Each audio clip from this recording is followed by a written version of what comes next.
जे चांगलं आहे ना त्याच्यापेक्षा जे वाईट आहे ते आपल्या पटकन लक्षात येतं आणि लक्षात राहतं. आणि म्हणूनच मला वाटतं युधिष्ठिराने दिलेलं उत्तर हे खूप खरं आहे. युधिष्ठिराला जेव्हा प्रश्न विचारला यक्षानं की किम तत् पैशून्यम उच्यते, दुष्टपणा म्हणजे काय रे युधिष्ठिरा, त्यावर युधिष्ठिराने उत्तर दिलंय की परदूषणम, दुसऱ्याचा दोष दाखवणं किंबहुना दुसऱ्याचा दोषच पाहणं, परनिंदा करणं, हे सगळ्यात मोठं पैशून्य म्हणजे दुष्टपणा आहे असं युधिष्ठिर म्हणतो. खरंच आहे. सतत छिद्रान्वेषित्व हे आपल्या अंगभूतच असतं. म्हणजे चांगलं काही दिसलं ना तरी सुद्धा आपलं लक्ष त्याच्यामध्ये काय कमतरता आहे ह्याच्यामध्येच जातं. म्हणजे नाही सगळं छान झालं होतं, मीठ थोडं कमी होतं. अहो सगळं छान झालं होतं ना, मग मीठ लावूनही खाता येतं. असो, तो फारच आदर्शवादाकडे जाणारा मुद्दा झाला. विनोबांनी एक फार छान गोष्ट सांगितली होती. त्यांचा एक लेख आहे कृष्ण भक्तीचा रोग. त्याच्यामध्ये विनोबा म्हणतात की कृष्ण भक्तीचा रोग कसं काय असू शकेल. हो म्हणाले, रोगच. कारण पांढऱ्या मोठ्या कागदावरती एक काळा बिंदू विनोबांनी एकदा चितारला आणि बाकीच्यांना विचारलं काय दिसतंय. त्या सगळ्यांनी सांगितलं तो काळा बिंदू दिसतोय. विनोबा म्हणाले पांढरा कागद कुणालाही दिसला नाही. हाच कृष्ण भक्तीचा रोग. दुसऱ्याचा दोष आपल्याला झटकन दिसतो आणि आपला स्वभाव असा असतो ना, तो दोष दिसला तर तो आपण आपल्याकडे ठेवावा की नाही. पण तसं घडत नाही. तो दोष आपण इतरांना सांगत जातो आणि तो सांगत असताना आपला आव मात्र असा असतो की मला नाही बाई असं काही जमत. खरंय ना. हे वाक्य आपण रोज कितींदा ऐकतो. माझं बाई असं असतं, मला नाही असं जमत, छे छे आम्ही असं काहीच वागत नाही.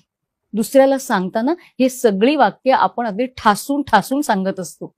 पण समोरच्याच्या दृष्टीतनं पाहिलं तर तेवढेच दोष किंवा तेवढीच दूषणं आपल्यातही असतात. म्हणून आपल्याकडे छान म्हण आलेली आहे की समोरच्याकडे जेव्हा एक बोट करताना तेव्हा बरीचशी बाकीची बोटं आपल्याकडे असतात. तेव्हा आधी आत्मपरीक्षण करावं आणि मग समोरच्यातलं दूषण शोधून काढावं.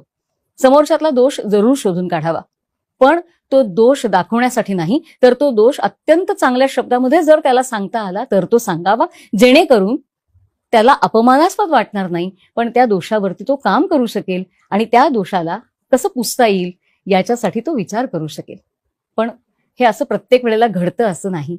युधिष्ठिराने किती छान सांगितलं, परनिंदा हा सगळ्यात मोठा दोष आहे माणसाचा. नामदेव महाराजांनी फार छान सांगितलंय. नामदेव महाराज म्हणतात, मन मेरो गजू जिव्हा मेरी काती.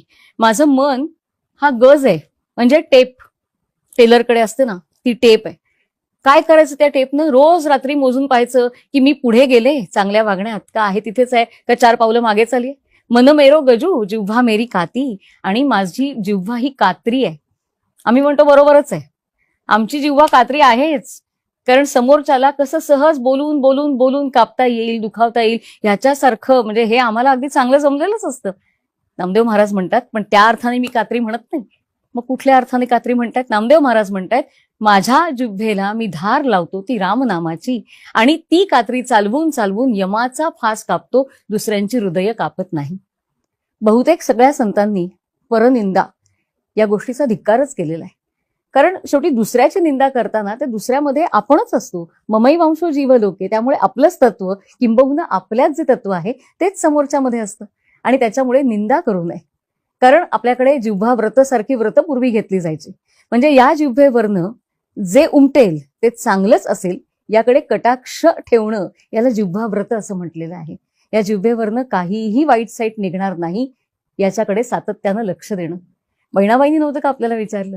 बहिणाबाई म्हणतात की या जिव्हेची इतकी लबाडी चालते म्हणे. का बरं?